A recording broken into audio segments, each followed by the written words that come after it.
بسم الله الرحمن الرحيم. السلام عليك يا أبا عبد الله، السلام عليك يا ابن رسول الله، السلام عليك يا خيرة الله وابن خيرته، السلام عليك يا ابن أمير المؤمنين وابن سيد الوصيين،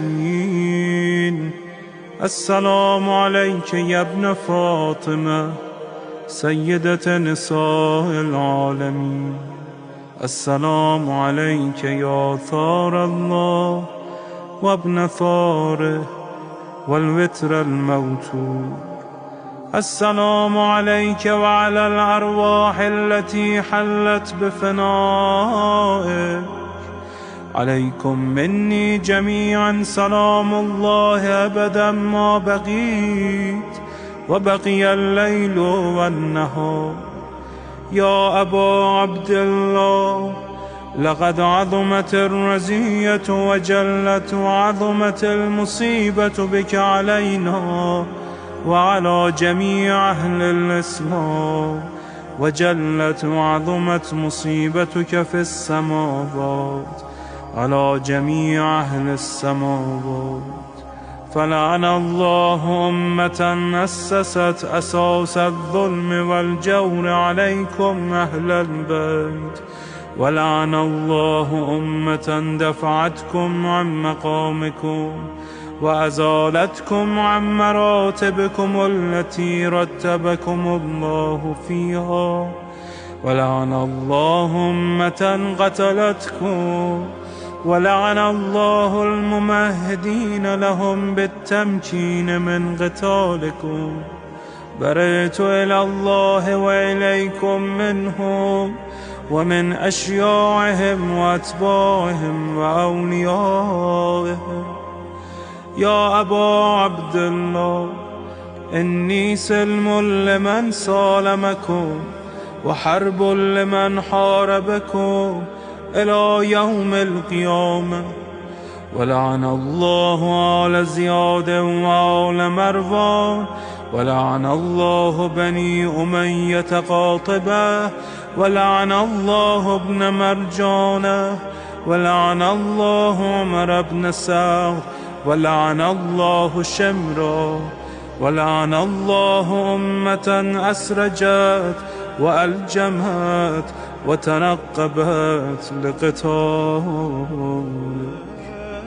بأبي أنت وأمي لقد عظم مصائبك، فأسأل الله الذي أكرم مقامك وأكرمني بك أن يرزقني طلب ثارك مع إمام منصور من أهل بيت محمد صلى الله عليه وآله.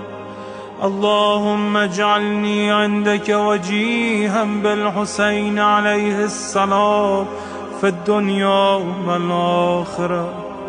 يا أبا عبد الله، إني أتقرب إلى الله وإلى رسوله وإلى أمير المؤمنين وإلى فاطمة وإلى الحسن وإليك بمضالاتك وبالبراءة ممن قاتلك ونسب لك الحرب، وبالبراءة ممن أسس أساس الظلم والجور عليكم.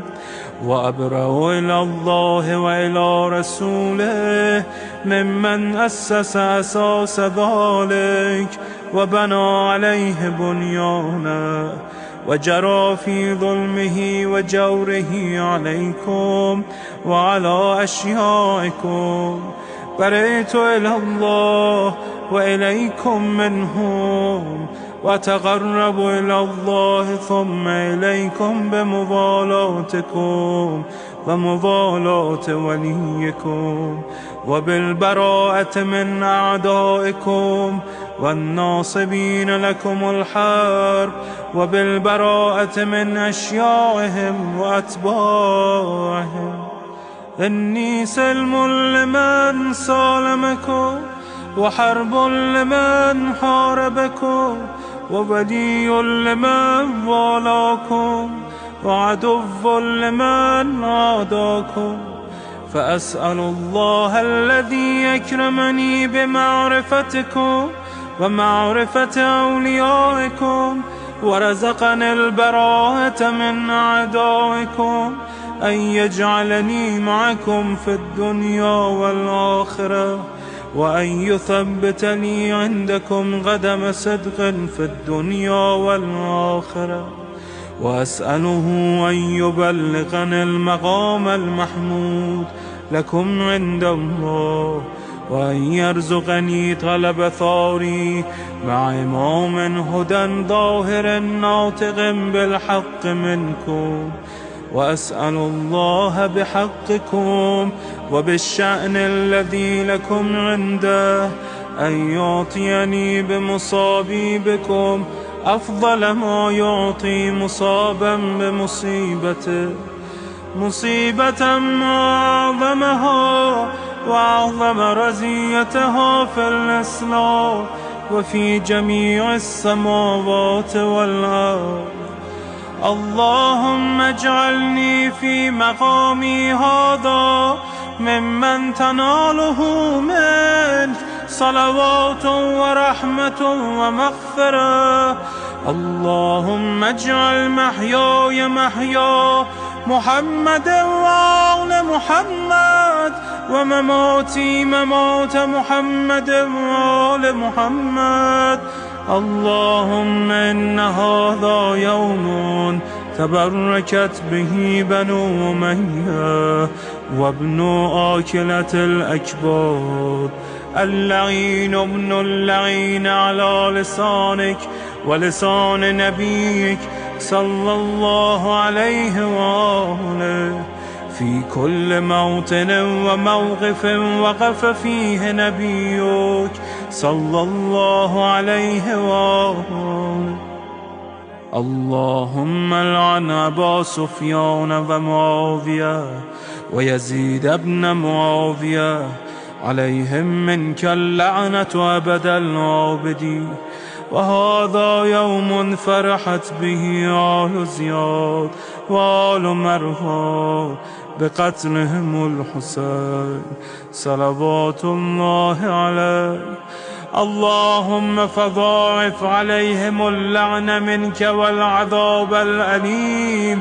اللهم إني أتقرب إليك في هذا اليوم وفي موقفي هذا وأيام حياتي بالبراءة منهم واللعنة عليهم، وبالموالاة لنبيك وآل نبيك عليه وعليهم السلام.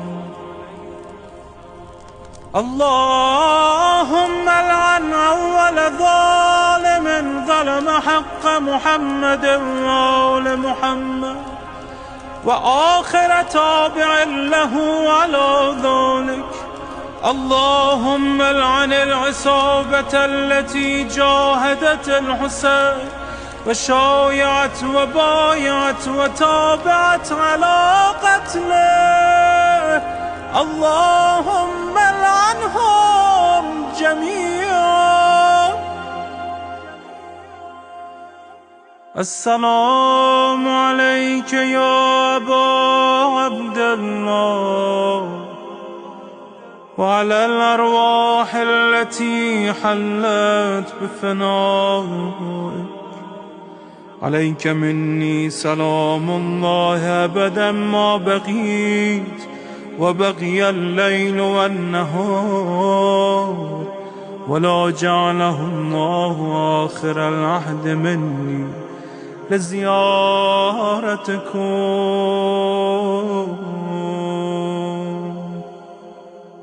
السلام على الحسين وعلى علي بن الحسين وعلى أولاد الحسين وعلى أصحاب الحسين.